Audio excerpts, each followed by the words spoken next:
Salut à tous, bienvenue dans Femmes de foot, la seule série sans hémoglobine ni larmes, la seule série 100% foot féminin. Alors pour ce 9e épisode de F2F, nous reviendrons évidemment sur la qualification du Paris Saint-Germain face à l'Olympique Lyonnais en Ligue des Champions et on se consacrera également aux potentiels adversaires du club de la capitale. Ensuite, vous saurez tout de la 10e journée de Division 1 féminine et l'affaire Barbance. Enfin, le portrait de la semaine, il sera consacré à Amandine Guérin, la jeune gardienne internationale de Soyo. Ils sont là, nos experts à Miami, pour discuter de tout. Elle, c'est la Carrie Bradshaw de F2F, Candice Prévost.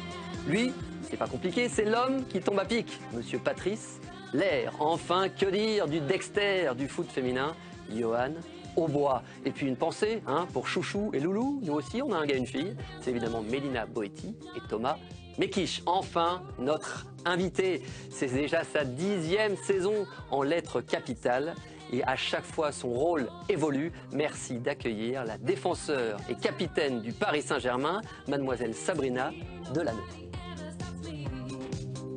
Sabrina, bienvenue. Merci.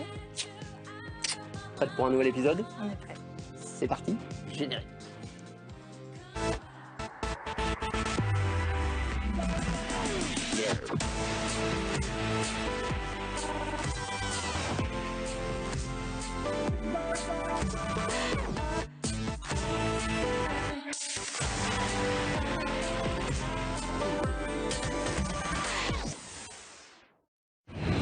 Hi, je m'appelle Lira Alouchi, je regarde Femmes de foot. That's really... Eh ben, on est bien content, Lira, que vous regardiez Femmes de foot. On a apprécié la performance de l'Allemande et du Paris Saint-Germain. On reviendra évidemment sur la qualification de l'équipe parisienne en Ligue des Champions. On est également ravis de recevoir Sabrina Delanoë. On est bien ici, Sabrina, tout va bien? Super bien accueilli, c'est parfait. C'est que le début. C'est évidemment le moment de la carte blanche pour attaquer cette émission. Une question, 30 secondes de temps de parole. Attention, Johan Aubois est notre expert. Candice Prévost est pas mal, en revanche, oui, Patrice Lair. Le bonnet d'âne, ce sera pour très bientôt, Patrice. La question de la semaine, elle n'est pas compliquée. Bon, si, elle l'est un petit peu quand même. Ouais, pour moi, oui. Combien de cartons a reçu Sabrina Delanoë dans sa carrière en championnat? Candice. Pourquoi moi toujours la première? Candice, honneur aux femmes. Ok, d'accord. Carton, je dirais pour un 13. 189 matchs, Oh, 13. merde. Ouais, 13. Oh, je vais dire 8. Jaune et rouge? Avertissement. Avertissement, pardon. 13. J'ai dit 13. Comme Candice. Ah, pardon. Tu sais. Allez, 14. Allez, Candice, c'est gagné. Bravo. Patrice n'a jamais été aussi près. Il faudra encore patienter une petite semaine, mon bon Patrice. Pas de problème. Est-ce que vous connaissez la réponse, Sabrina? Non, pas du tout. Eh bien, c'est 11. On va en profiter pour regarder les statistiques, justement, de Sabrina Delanoë avec Erwan Geloen. Regardez, 230 matchs, 17 buts. Il a également compté les performances à Clairefontaine, 28 ans, puis au Paris Saint-Germain, on l'a dit, depuis 2005. C'est déjà la 10e saison pour la défenseur au Paris Saint-Germain. Et puis en équipe de France, 20 sélections, 2 buts et un pourcentage de victoire très élevé. Seulement une petite défaite. Est-ce qu'il y a un chiffre que vous avez envie de retenir, Sabrina? On va dire les 20 sélections en équipe de France. C'est quelque chose de particulier, évidemment, l'équipe de France, même si on est dans le club de la capitale depuis 10 ans. Cette aventure, elle est récente en bleu, mais vous avez eu un parcours en équipe de jeunes depuis des années. Il ne vous quitte pas non plus, ce maillot bleu. Non, c'est sûr, mais en fait, c'est cette sélection qui est un petit peu tardive, mais ça me permet d'arriver aussi à un âge où je suis plus mature et de savourer certainement encore plus toute cette aventure en bleu. En tout cas, des joueuses avec le maillot de l'équipe de France, elles étaient encore nombreuses la semaine dernière, lors de ce retentissant Olympique Lyonnais Paris Saint-Germain. On va évidemment débriefer cette qualification du Paris Saint-Germain pour les quarts de finale de la Ligue des Champions. On va déjà, dans un premier temps, regarder l'ambiance qui régnait dans les vestiaires du Paris Saint-Germain à l'issue de la rencontre.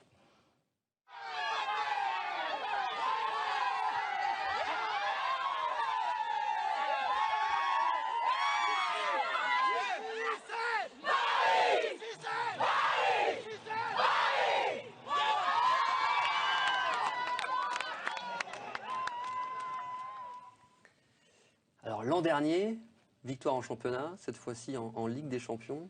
Laquelle des deux est la plus belle, finalement? Je pense que c'est celle de cette année. Parce que malgré tout, c'est vrai que l'année dernière, même si on a gagné chez elles à Gerland, au final, elles ont été championnes. Donc c'était un gros coup de pouvoir les battre. Mais cette fois-ci, c'est encore plus fort puisque ça nous permet, nous, de continuer cette aventure en Ligue des Champions. Alors, mes chers spécialistes, Patrice, on reviendra sur votre cas un petit peu plus tard. Oui. On a entendu un petit peu tout au niveau des médias, des réactions des joueuses, du président Aulas. On a voulu parler de hold-up, de surprise, de revirement, de nouvelle ère. Vous l'avez vu comment, vous, cette qualification parisienne? Une nouvelle ère, c'est beaucoup dire quand même. Je pense que les Lyonnaises ont quand même pour elles leur passé, leur palmarès.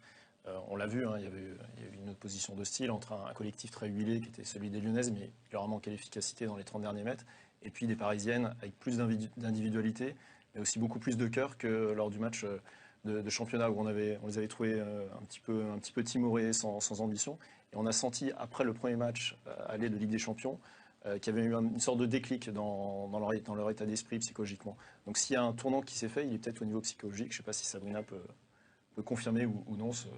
Ouais, c'est la sensation aussi que j'ai eue pour avoir vécu ça sur le terrain. C'est que ce match aller à Charletti, on a montré vraiment le visage du Paris Saint-Germain nouveau, on va dire, où on a, je pense pour la première fois, fait douter l'Olympique Lyonnais, parce qu'elles n'ont pas l'habitude de pas trop avoir la maîtrise du ballon, ou en tout cas moins. Et nous, ça nous a permis de booster un peu notre confiance et d'aborder ce match retour différemment. Et on a senti qu'elles avaient douté pour la première fois. Et donc forcément, ça booste une équipe et c'est certainement ce qui a fait la différence, qui nous a permis de nous qualifier. Pardon Romain, mais par rapport à ce que dit Sabrina, il y a quelque chose qui m'a marqué, c'est ton discours au Romain de Roland. Le Romain Roland. Très bon comédien. Au micro de Romain, je peux plus être crédible après ça. Au micro de Romain, quand tu dis non pas après. Quand tu dis, après la défaite à Gerland au match de championnat cette année à Lyon, tu dis que c'est une grosse déception et tu marques vraiment bien le discours de la déception et de dire qu'on attendait mieux que ça et que c'est un échec, c'est un mauvais match entre guillemets parce que l'issue est pas bonne. Et je trouve que dans le discours, ça a changé et je trouve vraiment qu'il y a une mentalité, il y a un verrou qui a sauté par rapport à ça. C'est un discours qui est à l'opposé de celui de votre entraîneur, Farid, qui lui était plutôt content de ce discours.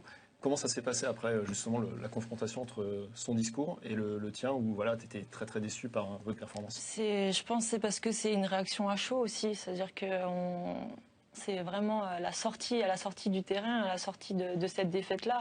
Donc c'est la sensation d'un scénario qui se répète. On a un peu la sensation que tous les ans, c'est l'Olympique Lyonnais qui finit par gagner. Donc c'est pour ça, je pense que j'ai tenu ce discours de ouais, on est très déçus parce qu'on travaille beaucoup au quotidien, on s'entraîne tous les jours pour renverser un peu tout ça. Et donc à la sortie de cette défaite en championnat, forcément hyper frustré, hyper déçu, mais en même temps, on a su très vite se remobiliser et retravailler pour aborder la Ligue des Champions différemment. Mais Sabrina, quand on dit hold-up parisien, ça vous fait quoi? On a entendu beaucoup de choses après ce match, on a entendu un peu tout et n'importe quoi. Et c'est juste qu'on a su faire les choses pour remporter ce match. Il ne faut pas non plus oublier le match aller à Charletti parce que tout le monde parle uniquement du match retour où on gagne ce match 1-0. Mais à Charletti, on a vraiment montré un autre visage et on a développé un jeu qui était très intéressant. On a bousculé l'Olympique Lyonnais réellement. Et ce match retour, il faut aussi se dire que l'Olympique Lyonnais a eu des occasions, donc a eu la possibilité de faire basculer le match parce que si elle met deux buts ou trois, ça change tout et forcément nous on aurait vécu les choses différemment. On a eu l'opportunité, on a su être efficace, on a marqué au bon moment et derrière on a su tenir ce score et Par rapport à je vais dans ce sens-là par rapport au hold-up. Les stats Les stats disent que c'est un hold-up parce que toutes les stats sont pour l'Olympique Lyonnais et elles ont déjoué les statistiques, elles ont enrhumé tous ceux qui étaient favorables aux statistiques. Et donc forcément, les stats disaient que c'était un hold-up, mais c'est un match aller-retour aussi. Donc c'est difficile de dire que c'est un hold-up dans le sens où si ça avait été un match sec, peut-être qu'on aurait pu vraiment dire que c'est un hold-up. Mais là, c'est un match aller-retour, donc ça change quand même un peu la donne du hold-up. Justement, qu'en a-t-il pensé le coach du Paris Saint-Germain? On écoute Farid Benstiti à l'issue de cette qualification. Je voulais vraiment rester le plus longtemps possible sur ce 0-0. C'est facile à dire après le match, mais c'est ce que dans ma tête j'avais prévu de faire avec les joueuses. Et puis voilà, est arrivé cette occasion, on n'a pas tremblé. Donc je suis très fier. Puis derrière, on a été costaud quand même, parce que vous savez, c'est pas évident de contenir l'Olympique Lyonnais. Mais elles avaient laissé tellement de force pendant la première mi-temps qu'on en a profité. Patrice, vous qui avez un regard d'un coach, est-ce qu'effectivement la fatigue a peut-être pesé au final pour cet Olympique Lyonnais qui avait un petit problème de profondeur de banc avec les absences notamment de Camille peut-être Abidi. sur la fin du match, pour avoir eu quelques filles, disons que sur la fin de match, le dernier quart d'heure, ça a été difficile pour certaines. C'est vrai qu'ils ont déployé un gros pressing pendant tout le match pour pas que les Parisiennes ressortent. Mais bon, au final, ils ont réussi à marquer ce coup franc. Je suis comme l'Olympique Lyonnais, je me suis planté. Et bravo au Paris Saint-Germain, il faut le reconnaître. Pour Lyon, c'est un échec. C'est comme la saison dernière, il faut être réaliste. L'Olympique Lyonnais n'a pas le droit de se faire éliminer en huitième de finale de la Ligue des Champions, surtout quand on a l'ambition de la gagner. Je l'ai connu la saison dernière, comme le disait Camille la semaine dernière aussi. Ça va être long, ça va être une saison longue. Même un doublé, ça sera difficile d'oublier cette élimination, parce que l'option quand même du club, c'était de ramener ce trophée. Est-ce que c'est le même type d'élimination? Est-ce que tu as le sentiment que ton élimination l'an passé ressemble à celle de l'année dernière? Disons l'année dernière, nous on sortait sur 3 saisons où c'était quand même énorme. C'est-à-dire qu'on a fait 3 finales de Ligue des Champions, on a gagné 2, perdu 1. Il y avait eu le championnat d'Europe qui avait laissé un petit peu de traces. Nous, la Coupe d'Europe, une préparation, bon, c'était pas trop préparé, on n'avait pas fait de match amicaux, tout ça, c'était un petit peu, on avait un petit peu bafoué notre début de saison. Et c'est vrai qu'on avait plongé un petit peu, mais déjà, on avait gagné à Potsdam, pour moi, contre le cours du jeu. Un match nul aurait été déjà plus logique. On avait tous les atouts, on n'a pas su le faire, tant pis pour nous. C'est comme ça, la vérité, elle est là. Aujourd'hui, la qualification, elle est en possession du Paris Saint-Germain. Je leur souhaite d'aller au bout, parce qu'il faut absolument que pour le football français, qu'une autre équipe gagne cette compétition. Et je leur souhaite de ramener ce trophée à Paris. Effectivement, c'est une étape pour les Parisiennes. C'est en tout cas ce que semble nous dire Laura Georges. Écoutez-la. Je ne pense pas que ce soit un point de départ, mais c'est une chose qui va marquer le club en tout cas. Marquer l'histoire du Paris Saint-Germain féminin. C'est ce qui vous manquait? Ce qui nous manque, c'est des titres. Donc on n'a encore rien gagné là. Mais c'est déjà une marche quand même. C'est une bonne chose, c'est une chose qui restera dans l'histoire du PSG, c'est sûr. Elle a raison, Laura, non, c'est une étape. On ne peut pas se contenter d'une qualification contre Lyon pour avoir le sentiment du devoir accompli.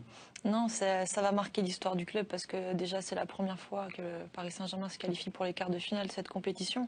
Et puis maintenant qu'on a sorti l'Olympique Lyonnais qui est certainement qui était le prétendant à ce titre-là, on se doit aussi d'aller jusqu'au bout et d'aller jusqu'à cette finale et de remporter cette Ligue des Champions. Justement, le Paris Saint-Germain s'est qualifié, mais quels sont les autres, les 7 qualifiés pour cette quart de finale de la Ligue des Champions? Antoine Marty vous donne la réponse.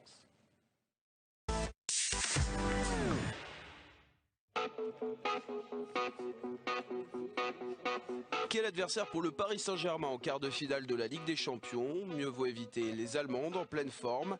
Le double tenant du titre de la compétition, Wolfsburg, n'a fait qu'une bouchée des Autrichiennes de Nöllechbach. 7-0 retour. Elles en avaient déjà mis 4 au match aller, un effectif complet, des cadres comme Alexandra Popp, buteuse cette semaine au rendez-vous, et des recrues qui s'adaptent parfaitement au collectif comme Vanessa Bernauer. Wolfsburg vise un 3e titre. Un exploit seulement réalisé par Francfort. Francfort justement de retour sur le devant de la scène européenne cette année est redoutable, à l'image de l'attaquante Celia Sazic, 6 buts cette saison en Ligue des Champions. Brøndby sera sans doute plus abordable pour les Parisiennes. Alors certes, les Danoises ont l'expérience européenne de leur côté avec 6 quarts de finale joués en Ligue des Champions. Vainqueur chez elle 5-0 en 8e de Gintra, Brøndby a déjoué au retour, s'inclinant 2-0 face aux Lituaniennes. Elles semblent moins redoutables que lorsqu'elles avaient atteint les demi-finales de la compétition en 2004 et 2007. Bristol serait un bon tirage pour le PSG. Les Anglaises ont eu toute la réussite de leur côté contre Barcelone. Vainqueur en Catalogne 1-0 sur un but contre son camp, elles ont vite encaissé l'ouverture du score lors du match retour et peuvent remercier leur gardienne de but Earps qui leur évite le deuxième but. Elles arrachent leur qualification dans les 10 dernières minutes grâce à un penalty. Ce sera le premier quart de finale de Ligue des Champions de leur histoire. Il y avait de la folie au coup de sifflet final du match entre Glasgow et Zurich. Les Écossaises ont arraché aussi le premier quart de finale de Ligue des Champions de leur histoire. Seule équipe ayant participé aux qualifications de Ligue des Champions, ce serait un bon tirage pour Paris. Tout comme les clubs allemands, vaut mieux éviter les clubs suédois. Le Rosengard de Martha, tout comme le Linköpings de Pernille-Harder ne seront pas un cadeau. Les clubs britanniques seraient le meilleur tirage pour le PSG.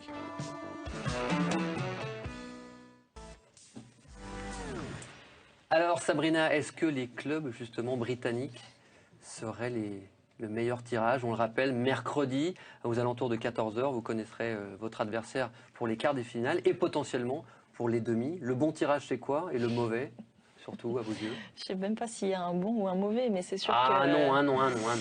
Ben, on n'a pas forcément envie de tomber contre Wolfsburg parce qu'on sait que c'est les championnes en titre. Donc on va dire que ça pourrait faire beaucoup entre l'Olympique Lyonnais et Wolfsburg. Mais Après, vous serez débarrassé. Ouais, ce sera fait comme ça. Mais non, une équipe à la limite qui n'a pas beaucoup d'expérience, un peu comme nous, et qui est un petit peu nouvelle dans cette compétition. Donc on le rappelle, Glasgow, Bristol, deux clubs qui, comme vous, connaîtront leur premier quart de finale en Ligue des Champions. Seules 2 équipes l'ont déjà remporté. Ce sont les 2 clubs allemands. Et pour le reste, pas de finalistes dans l'histoire de la Ligue des Champions. C'est relativement ouvert.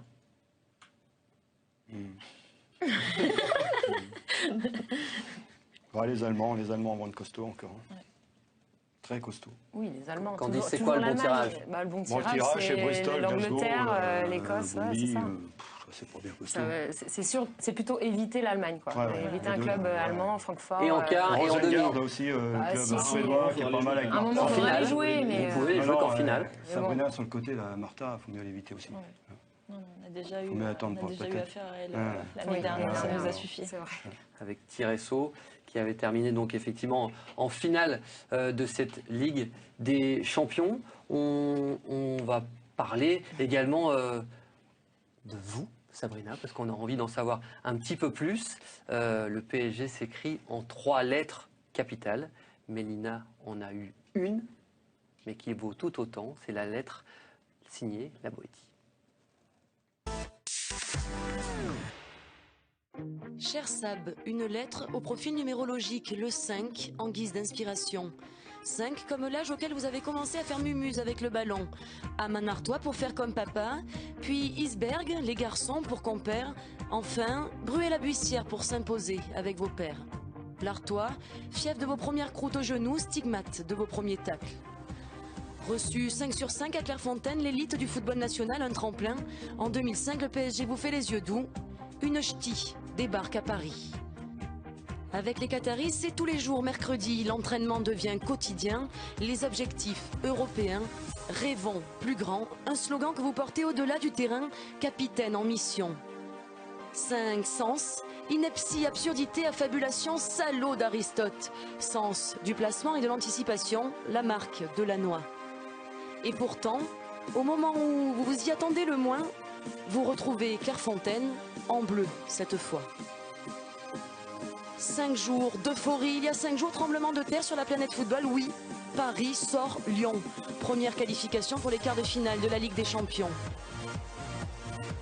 5 évidemment, comme votre numéro de maillot. Et quelque chose me dit que vous avez aussi coché le 5 juillet 2015 dans votre agenda. Et c'est parce qu'en football, l'émotion ne se chiffre pas que vous êtes là ce soir pour travestir Étienne de la Boétie. Soyez résolus à jouer sans compter et vous voilà libre.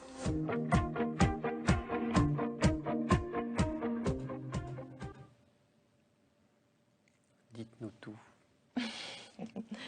Je sais pas, qu'est-ce que vous voulez savoir exactement? Qu'est-ce qui vous a marqué, effectivement, Les photos de famille. Ouais, les j'ai photos de vu. famille. Souvent, ça j'ai marque vu. hein, les invités. On a vu brièvement en fait, mais je me suis un petit peu aperçue et j'ai l'impression que ça date un petit peu ces photos. On grandit tous, hein. Patrice aussi, ça lui arrive d'avoir quelques photos d'enfance. Ouais, ça revient de temps en temps. En noir et blanc. Ah ouais, naturellement.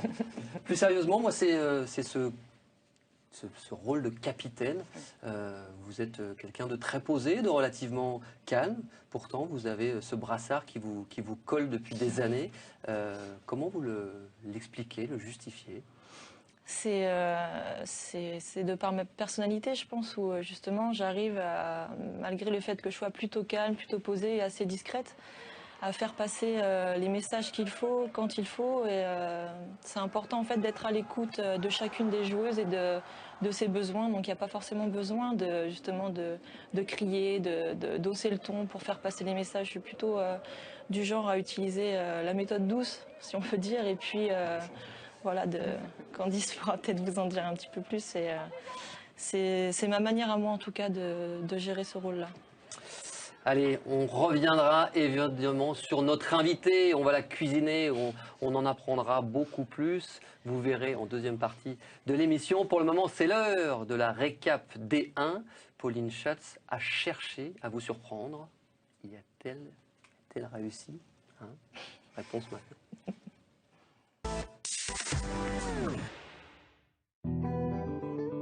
Dixième journée de D1 ce week-end et pour les surprises, on repassera. On imaginait qu'après sa qualification en quart de finale de Ligue des Champions, Paris n'allait pas se relâcher face à la lanterne rouge stéphanoise.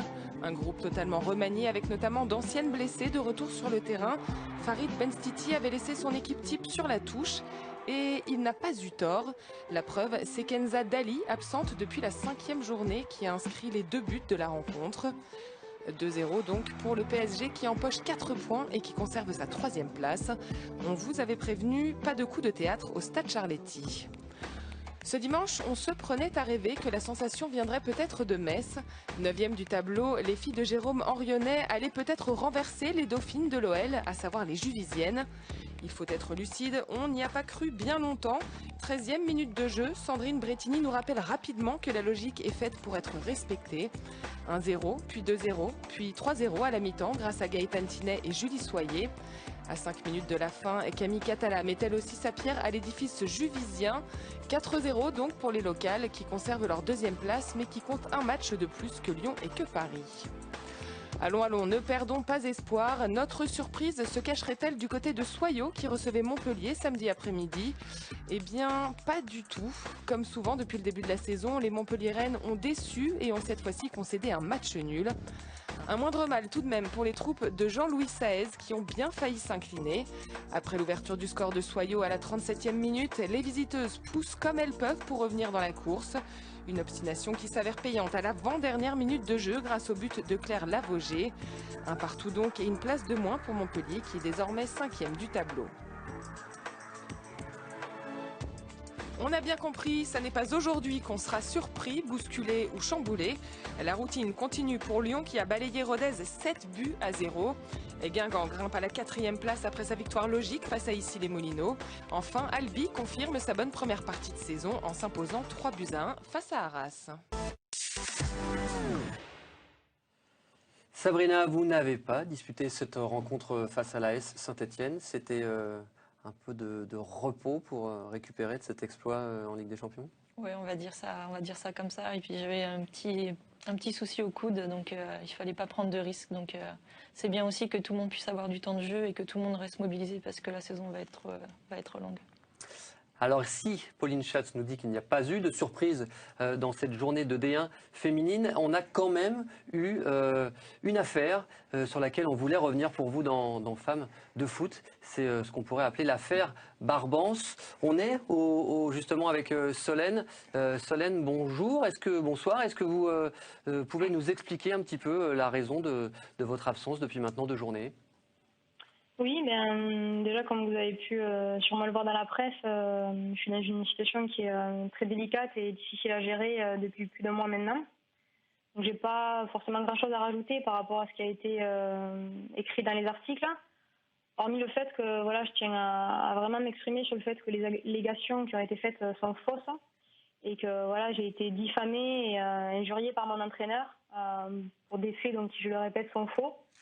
Et voilà, à l'heure d'aujourd'hui, je me remets au conseil de mon avocat et je vais laisser la justice faire la lumière sur toute cette histoire parce qu'il est hors de question que je me laisse salir de cette manière sans réagir. Alors, il faut évidemment revenir sur les propos tenus par David Welferinger. Qu'est-ce qui vous pose problème? C'est le fait qu'il ait annoncé que vous aviez porté des coups à certaines de vos coéquipières à l'entraînement, ou c'est les propos qu'il a pu avoir sur votre nature? Il vous a qualifié de bipolaire, de manipulatrice. Qu'est-ce qui vous pose particulièrement problème? C'est l'ensemble, ou est-ce qu'il y a un point en particulier qui vous semble problématique? Non, c'est l'ensemble parce que voilà, pour les gens qui me connaissent, ils savent comment je suis et je suis pas du tout comme c'est décrit dans les articles concernant le fait d'avoir frappé des joueuses. Enfin, il y a eu certes des poussettes, mais de part et d'autre, il y a eu vraiment aucun geste violent, que ce soit de quiconque. Et voilà, en plus j'ai la modestie de mon petit gabarit et je suis pas du tout une bagarreuse. Et concernant la bipolarité, je tiens à dire qu'à ce jour, j'ai pas connaissance de cette pathologie me concernant. Et j'ai honnêtement le plus grand respect pour les malades qui en souffrent et je ne souhaite pas aborder cet aspect-là. Vous avez donc évoqué, vous allez passer devant la justice, vous avez fait appel à un avocat. À ce jour, vous avez été licencié par le club d'Albi, qu'en est-il? Oui, tout à fait. Le président m'a annoncé par téléphone que j'étais donc licenciée du club et qu'il ne souhaitait pas me conserver. Et voilà, maintenant, je pense qu'il faut que j'essaye de me reconstruire et de pouvoir aller de l'avant. Voilà, maintenant, j'ai plus la possibilité de pouvoir jouer en Division 1. Et l'opportunité qui s'offre à moi maintenant, c'est de pouvoir m'exprimer en Division 2 et voilà, rebondir et vraiment aller de l'avant. Et en plus, j'ai un président qui m'a annoncé récemment qu'il voulait mettre un terme à mon contrat de professionnalisation qui me lie avec le club, ce qui me place d'autant plus dans une situation délicate au niveau professionnel, dans l'optique de valider mon Master 2 en management du sport à la fin de l'année. Et voilà, au-delà de ça, je tiens à dire que c'est vraiment dommage parce que je me sentais bien sur le terrain depuis le début de la saison et on me prive de beaucoup de choses en se basant sur des accusations mensongères. Et voilà, je trouve que c'est vraiment dommage, mais c'est sûr que je ne peux pas me laisser salir de cette manière sans réagir. Et oui, c'est sûr que je vais faire appel à un avocat et faire en sorte que la justice puisse vraiment mettre la lumière sur cette histoire. Solène, bonsoir. Est-ce que vous vous sentez isolé dans cette affaire ou est-ce que vous avez reçu des marques de soutien de la part de vos coéquipières? J'ai eu des soutiens de la part de certaines joueuses, mais voilà, les gens qui me connaissent savent que je ne suis pas comme on a pu me décrire. Et le problème, c'est qu'étant donné le contexte actuel, il est difficile pour les joueuses d'aller à l'encontre de ce qu'a dit l'entraîneur. Alors, merci de votre participation, Solène. On tenait juste à signaler que le président du club d'Albi, Bernard Espier, avait répondu à notre sollicitation. Il était malheureusement en rendez-vous ce lundi, mais il sera prêt à nous donner son avis et sa position quant à cette affaire. Solène, on vous souhaite bonne chance et vous êtes évidemment... Dites-moi tout. Si vous me permettez, je souhaiterais juste rajouter un dernier petit mot. Allez-y, je vous en prie. Je tenais juste à vous remercier, vous et toute l'équipe d'Eurosport, pour m'avoir donné la possibilité de m'exprimer ce soir en direct sur le plateau. Et également toutes les personnes qui m'ont soutenu et qui me soutiennent durant cette épreuve. Et pour finir, comme je l'ai déjà précédemment exprimé, le football m'a offert de très beaux moments et j'ose espérer que d'autres suivront. Merci Solène, on vous donnera évidemment la suite de cette affaire et en espérant vous retrouver sur les terrains de football assez prochainement. Sabrina, vous aviez, bonne soirée à vous. Sabrina, vous aviez évolué au Paris Saint-Germain une saison avec Solène. Ça vous surprend ce genre d'affaires dans le football féminin? Je suis très surprise parce que c'est vrai que, comme elle le dit, Solène, ceux qui la connaissent, ils ne peuvent pas imaginer une seconde que les accusations soient possibles. Donc je lui souhaite simplement de réussir à vite résoudre cette affaire, à rebondir parce que voilà, c'est une joueuse qui est importante pour le championnat de France de Division 1 parce que c'est une très bonne joueuse. Donc on a besoin de joueuses de talent comme elle. Donc j'espère simplement que tout ça rentrera vite dans l'ordre. Je veux bien aussi dire un mot par rapport à Solène, parce que j'ai joué aussi cette année avec Solène. Et c'est difficile de juger parce qu'on a l'avis de Solène, on n'a pas l'avis des autres personnes. Donc c'est compliqué de se faire un avis sur la situation, on ne prend pas parti. Ouais. Maintenant, on connaît Solène aussi, donc je peux juste dire que le terme bipolaire est vraiment très fort et peut-être inapproprié concernant Solène. Et je trouve ça vraiment dommage parce qu'elle a vécu des choses aussi difficiles sur son retour d'Irlande en France par rapport à des règlements. Et elle n'a pas pu jouer non plus la saison dernière. Et cette année, elle est encore brimée. Donc je trouve que c'est le côté aussi, le côté football féminin, et ça brille d'un côté, et puis c'est pas toujours très très joli d'un autre côté, donc il faut aussi montrer des choses qui... Mais au-delà du conflit entre la joueuse et les dirigeants, ce qui est vraiment gênant, c'est le fait qu'elle soit bloquée aujourd'hui. Et là, il y a un vrai point de règlement à revoir auprès de la fédération, c'est-à-dire qu'une joueuse qui se retrouve mise à l'écart par son entraîneur, par les dirigeants, ne peut plus rejouer en Division 1, c'est re-signer un contrat fédéral. Et ça, c'est un vrai problème, elle va être obligée de revenir en deuxième division et ça peut freiner sa carrière. Et ça, c'est au-delà de cette histoire entre la joueuse et les dirigeants d'Albi, c'est essayer de trouver une solution pour qu'une joueuse qui, en mi-saison, n'a plus l'occasion de s'exprimer dans son club, puisse aller dans un autre sans passer par la deuxième division. Absolument. On a vu les résultats de la deuxième division. L'OM est en tête de son groupe après sa victoire face à Nîmes ce week-end. Quand on est parisienne, capitaine du Paris Saint-Germain, ça donne envie à l'idée de voir l'OM évoluer en Division 1 ? C'est sûr que ça donne envie parce qu'on sait que c'est une affiche qui forcément sera plus médiatisée et c'est des noms qui parlent en fait aux footballeurs. Donc je sais qu'il y a Caroline Pizzala, notre ex-coéquipière, c'est elle qui a mis le but de la victoire pour l'Olympique de Marseille. Donc voilà, j'espère que ces clubs-là qui ont aussi beaucoup travaillé, qui travaillent dans l'ombre en Division 1, même en Division 2, j'espère que ça portera ses fruits et que rapidement on pourra avoir un classico aussi chez les filles.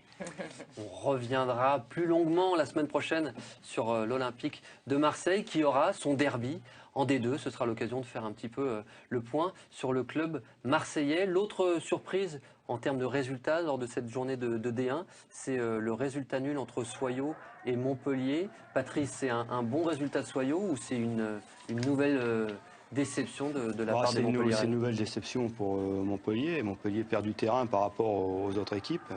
Bon, Soyaux est une bonne petite équipe, mais je pense quand même que Montpellier a ce potentiel d'équipe pour être dans les trois. Et je trouve que c'est vraiment dommage de voir cette équipe autant piétiner.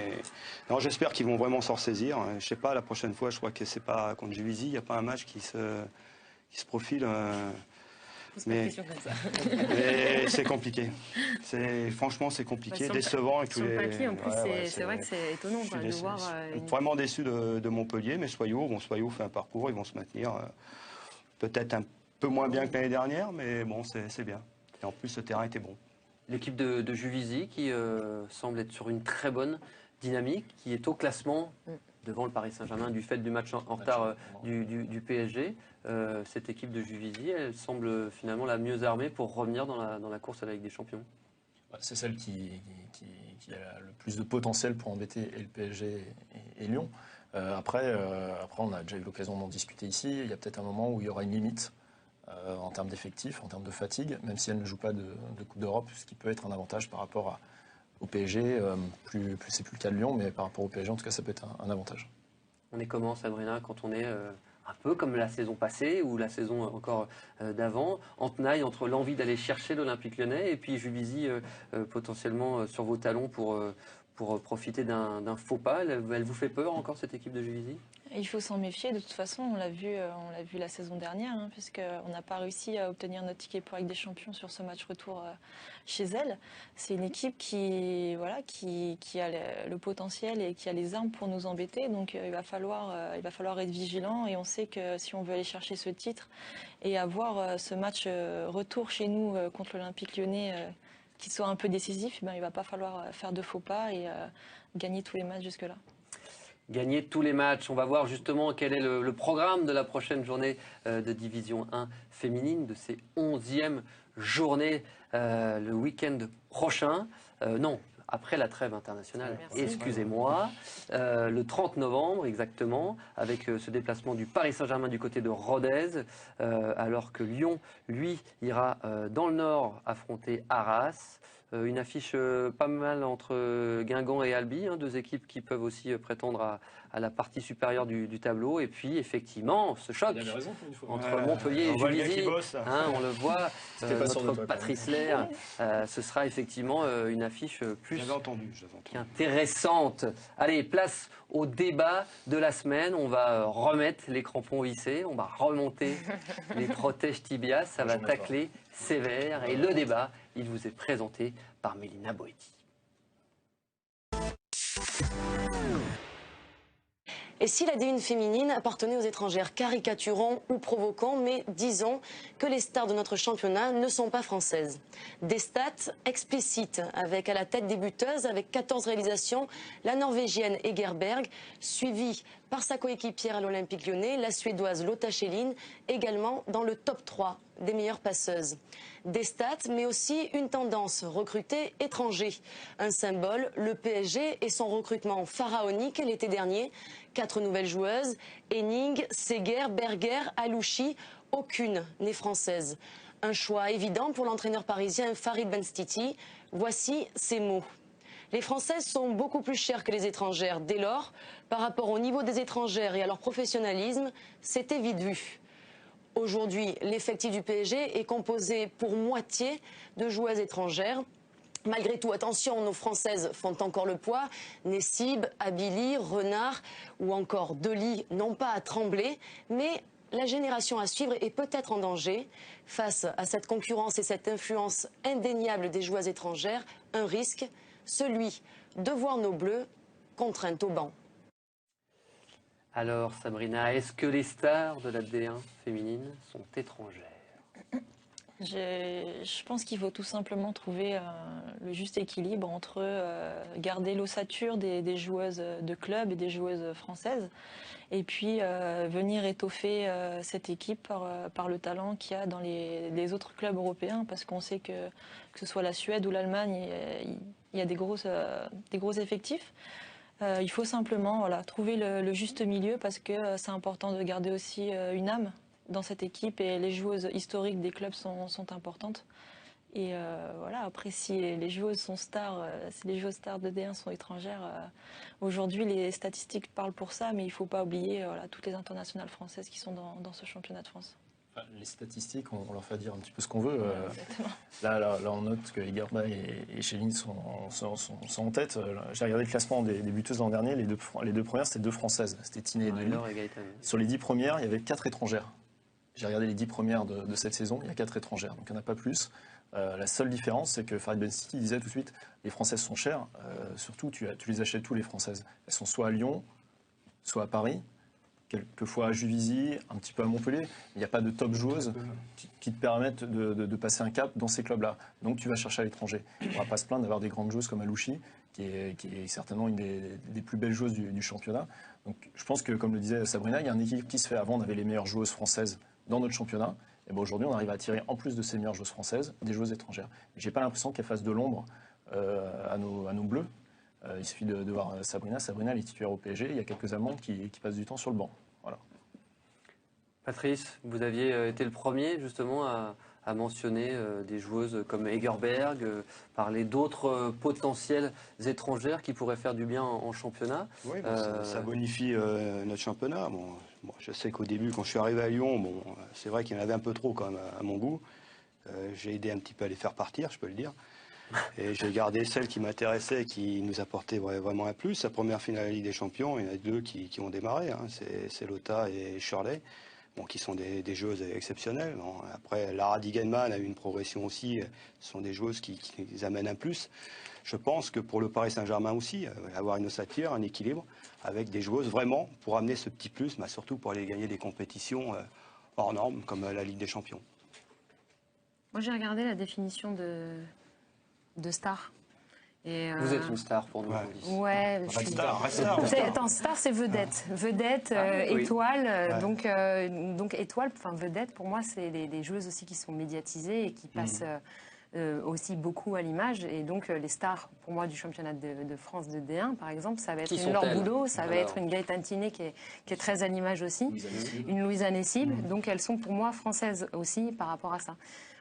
Mais mes stars à moi, excusez-moi d'être un peu terre à terre, mais ça va être aussi des filles qui ont un travail la journée et qui s'entraînent à 20h le soir et qui triment aussi la semaine et pour être toujours efficace le dimanche. Donc ça, c'est ma définition personnelle c'est mon côté des magos. Exactement.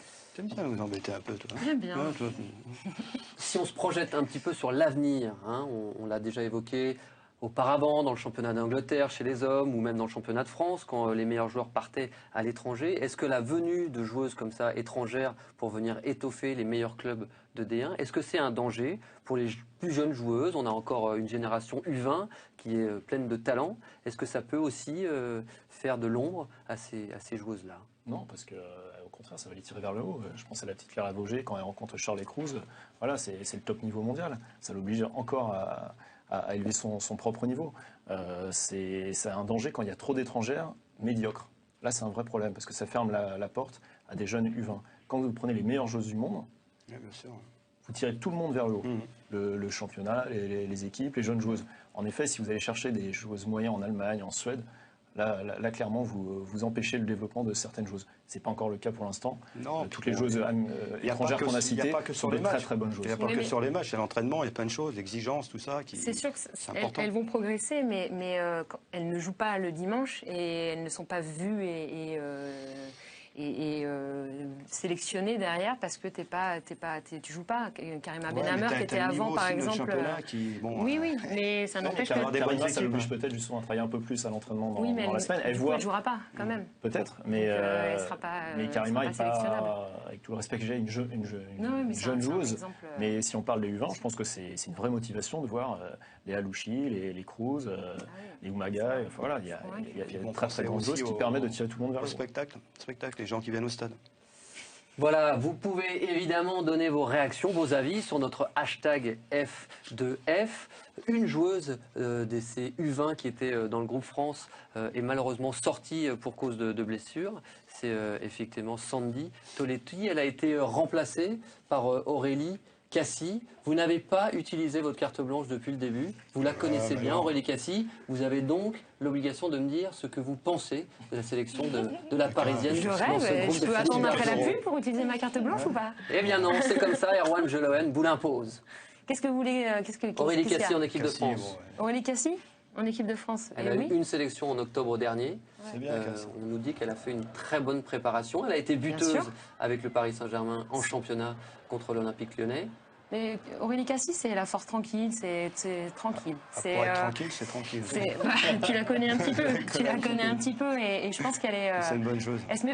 Elle veut éviter peut-être de se mettre beaucoup de pression et je pense qu'elle est quand même à la cool et elle mérite parce qu'elle travaille beaucoup. Je crois que Sabrina t'en dira aussi un mot. J'espère bien.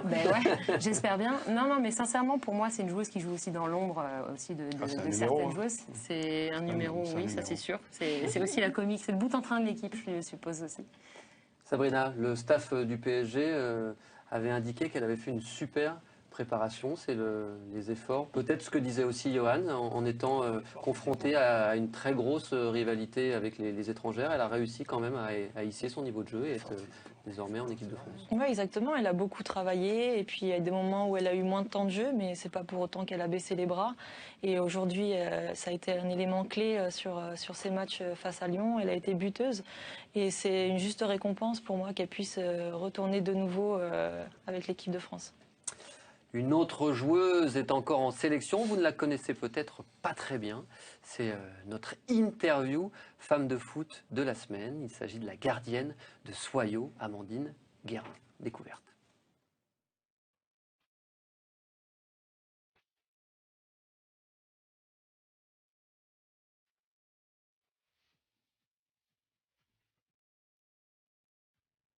Mon père est lyonnais, donc il habite là-bas. Donc j'habitais chez ma mère, puis il m'a dit pourquoi pas faire un test, on n'a rien à perdre, c'est sur une journée. Donc je me suis inscrite, j'y suis allée, j'ai reçu la réponse. Donc j'ai accepté, vu qu'ils m'ont accepté, j'y suis allée. C'était Sylvie Rousseau à l'époque, et du coup qui me préférait gardienne. Donc j'ai fait la Coupe nationale en tant que gardienne. Et donc c'est l'année où j'ai dû faire le choix à Lyon, quand je me suis inscrite. J'ai mis les 2 postes, puis le jour J, j'ai dit gardienne. Et donc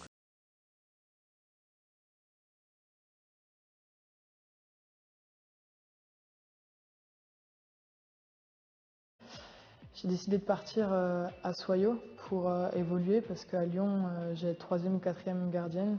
Ça n'allait pas convenir à mes besoins de jouer. Donc je suis partie en D2, nous sommes montés en D1 suite à cette première saison. Et donc ça fait 2 ans que j'évolue en D1 avec Soyaux. Je préférais avoir un club de D2 qui jouait la montée ou même le top 3, parce que c'était pas forcément la montée quand j'avais le président et Corinne Diacre au téléphone, que d'aller en D1 et jouer la relégation. Si c'est pour finir dernière, c'était pas mon but en première année en tant que titulaire d'un club. Donc j'ai préféré choisir un club qui avait des ambitions, et donc vraiment c'est le pari réussi, car Soyaux, ça a vraiment été mon année parfaite.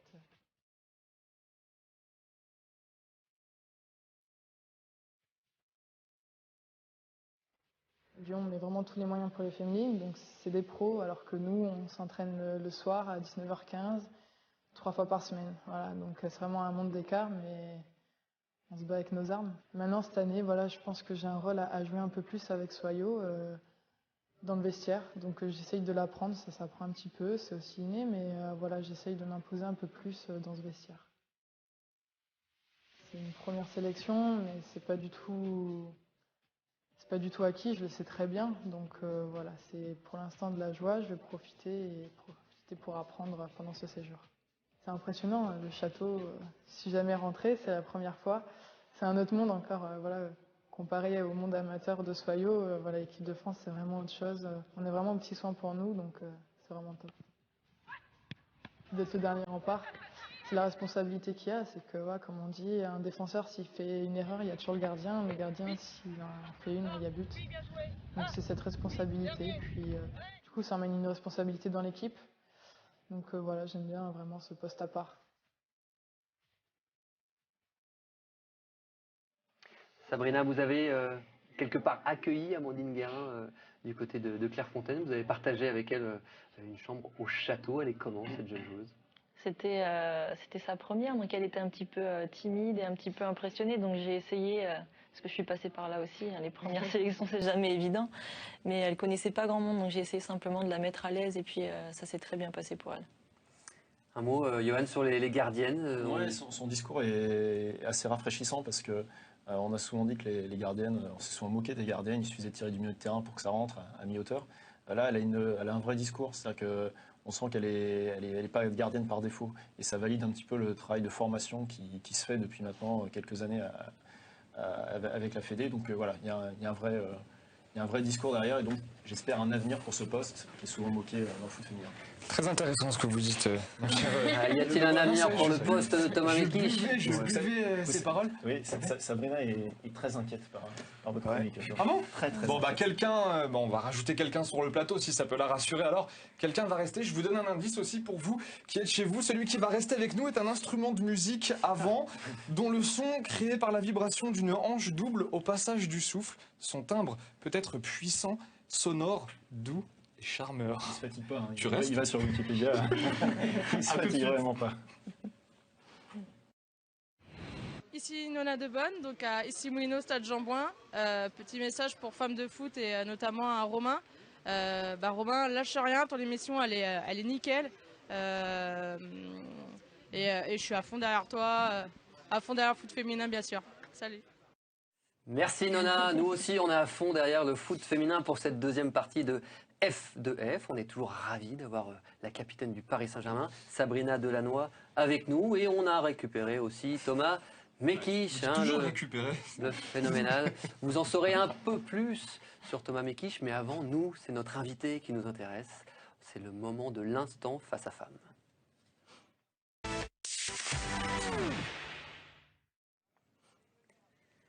Alors Sabrina, moi j'ai plein de choses à vous demander, mais on m'a aussi sollicité du côté d'Isberg, où on avait envie aussi de s'entretenir un petit peu avec vous. Est-ce que Isberg, vous êtes au complet, je crois? Toute la famille de Lannoy était là. Est-ce que vous avez écouté tout ce qu'a dit Sabrina depuis le début? Est-ce qu'elle vous a convaincu, votre fille et sœur?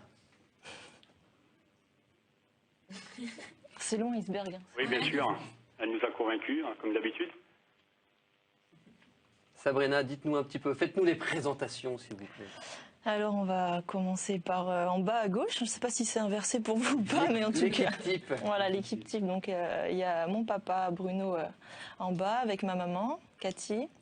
Il y a le frérot en haut, là-bas, Geoffrey, Cynthia, la petite sœur, et puis Kevin, le beau-frère. Donc, toute la famille est réunie.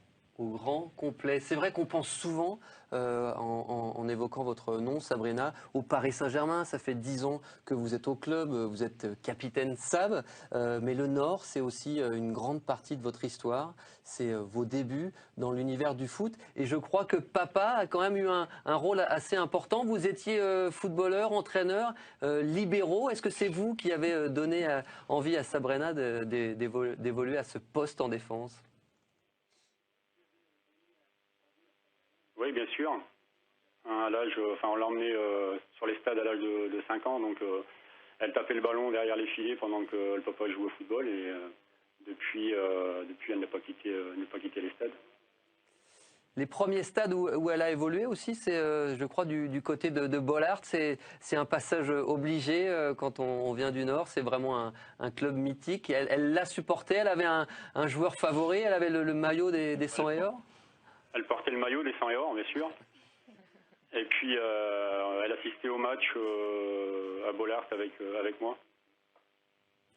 Vous gardez quel souvenir, justement, Sabrina, de cette enfance dans le Nord? Votre maman m'a dit, on vient la voir, c'est pas toujours facile, elle a un emploi du temps très chargé. Je l'ai laissée partir à 15 ans et demi à Clairefontaine. Le Nord, ça a une place de choix dans votre vie. Ouais, il y a toute la famille, de toute façon, qui est ancrée là-bas, donc forcément, il y a forcément une place importante. Et puis j'ai grandi là-bas, j'ai évolué longtemps avec les garçons dans les clubs du Nord, donc forcément un attachement fort. Et puis c'est vrai que je me souviens des matchs à Bollaert. C'était, je disais toujours, ma mère avait toujours un petit peu de mal à me laisser partir au stade parce que le lendemain il y avait école, mais j'insistais, et puis on partait avec mon père au stade Bollaert. Donc les premiers souvenirs et les moments forts, ils ont commencé là, et puis aussi les premières victoires avec les équipes de garçons. Je garde de très bons souvenirs de tout ça.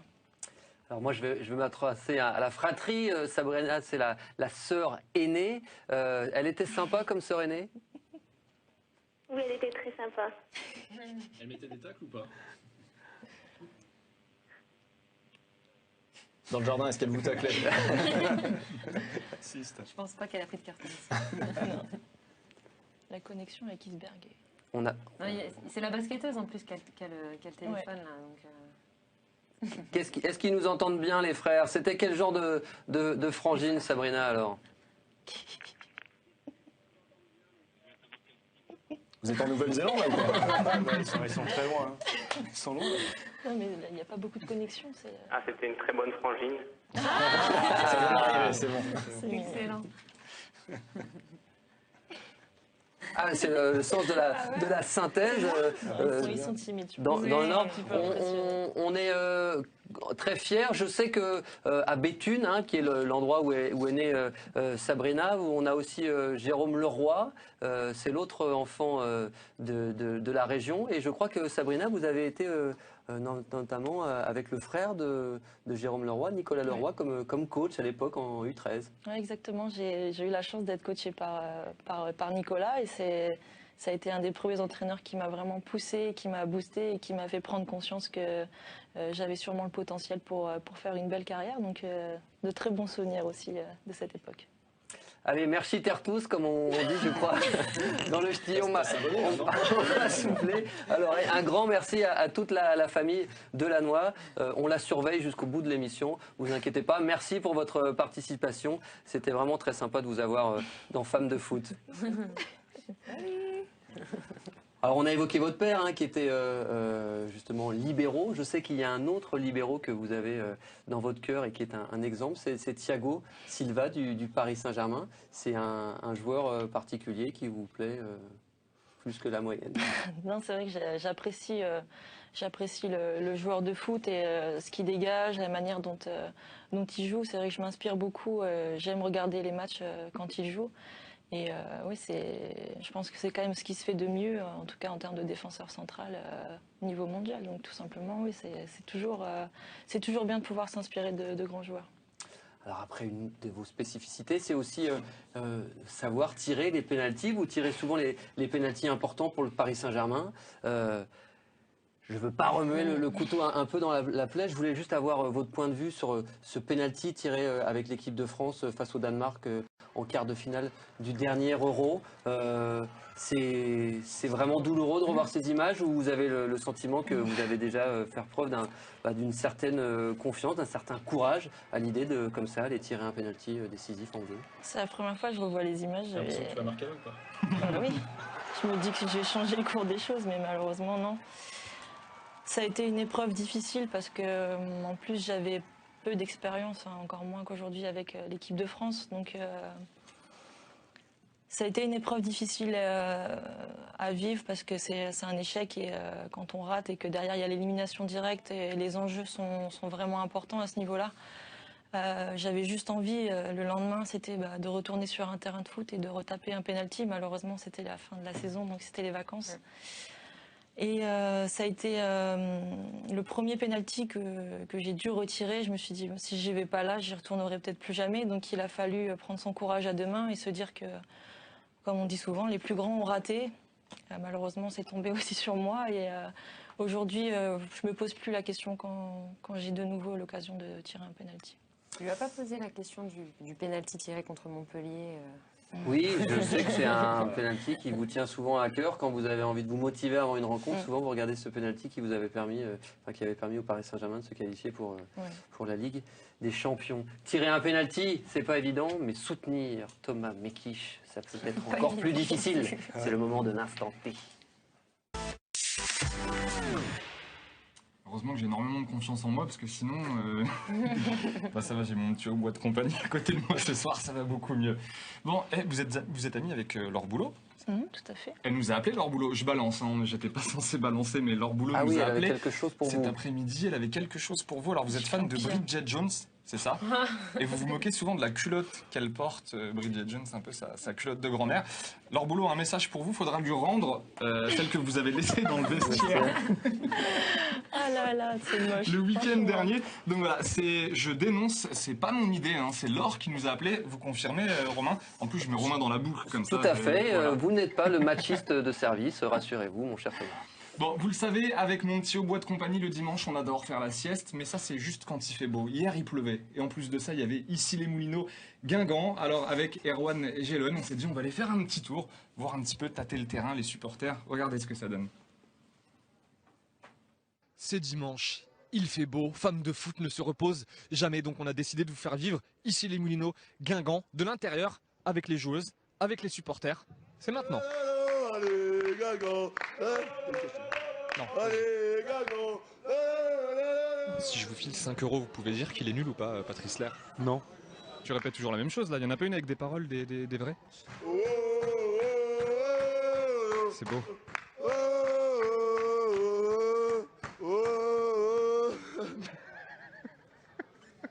Le meilleur moment du match, la buvette. Vous me payez enfin, je sais pas, ouais. Un petit café? Non, pas un café, un coca, un sandwich. On est deux sandwichs. C'est vrai? Deux coca. Ouais. Et vous voulez que je vous héberge? Non, j'habite à côté. Vous supportez quelle équipe? Ici. Guingamp, c'est nul. Guingamp, ça joue pas mal, ouais. C'est nul. Guingamp, c'est nul. C'est nul. En deuxième mi-temps, ça va être nul, oui. Voilà, c'est ce que je dis, c'est nul. Il y a des jeunes, on va leur demander ce qu'ils pensent du match. Ici, on est à Paris, quoi. Ici, c'est... Non, on est à ici. Ici, c'est ici. Ouais. Ici, c'est ici. Ici, c'est Paris. Non, ici, c'est ici. Bah, ici, c'est proche de Paris. Oui, mais ici, on est ici. On est ici. Bah voilà, il paraît que votre femme ne doit pas savoir que vous êtes là. Non, c'est pas grave, c'était une plaisanterie. De toute façon, c'est pour un projet pour l'école, ça passera jamais à la télé, ça on ne diffusera pas. À chaque fois qu'on se déplace chez toi, mais c'est pas... souviens-toi d'Eduardo. J'ai de la famille et des amis du côté de Binic, exactement. Binic, comme Bruno Binic. Non, en fait, j'avais une autre question. Les paysans sont là, sur la Bretagne, on règne encore une fois. Qu'est-ce que vous en pensez de Patrice Lair? Ils sont passés d'entraîneurs lyonnais, à mon avis. Hein. Ils sont passés d'hommes battus aussi, peut-être un peu parce que c'est pas mal Gridjembok. Hein. Ouais. C'est pour ça qu'aujourd'hui, il est pas comme les autres. Candice Prévost aussi, c'est pas mal en face. Ouais. Au revoir. Femme de foot. Au revoir. Femme de foot. T'as les fous. Oui, il l'a dit. La fratrie Pinto, ouais. Un grand merci au club d'Issy-les-Moulineaux qui a accepté gentiment de nous accueillir et de m'accueillir. Surtout au début, vous les laissez rentrer avec Erwan, dû négocier un petit peu et finalement. Lui, il avait une carte de presse. Ça c'est très bien. Mon abonnement Mickey passait pas, donc voilà. Bon, on file en Allemagne si vous le voulez bien. J'ai des petites images avec le Bayern, encore une fois, qui cartonne et qui s'est imposé 7-0 cette fois-ci à domicile face à mon petit Johan de compagnie. J'ai pas regardé. C'est Erfurter qui de son côté est dernière du championnat. Ça fait quand même 8 victoires et 2 nuls en 10 matchs pour le Bayern et déjà 32 buts marqués. Alors pour les fans d'Erfurter, c'est dur à dire. Ouais, c'est pas facile. Et je sais qu'ils sont nombreux à nous regarder. C'est 2 nuls et 8 défaites. En revanche, le Bayern toujours leader devant le Wolfsburg et Francfort qui sont toujours en course en Ligue des Champions. Wolfsburg s'est imposé 4-0 face à Essen et Francfort a étrié Offenheim. Bien joué. Bien joué. Tu seras là la prochaine fois. Allez, ils savent tout, nos très chers collaborateurs dans Femmes de foot. Ils sont parfaits. Ça a été un grand plaisir. Merci Thomas pour votre magnifique rubrique. Une fois de plus, votre humour nous a tous séduits. Un grand merci à Sabrina Delannoy. Merci à nos très chers journalistes et consultants. Un grand merci à Erwan Geloen, notre chef d'édition évidemment. Un grand merci à Olivier Desnos et toutes nos équipes technique. Nous, on se donne rendez-vous lundi prochain. On souhaite 2 grands matchs à Sabrina et à l'équipe de France. Et n'oubliez pas, vous êtes déjà tous, quelque part. Des femmes de foot. Dis-le, des femmes de foot. Ça rentre.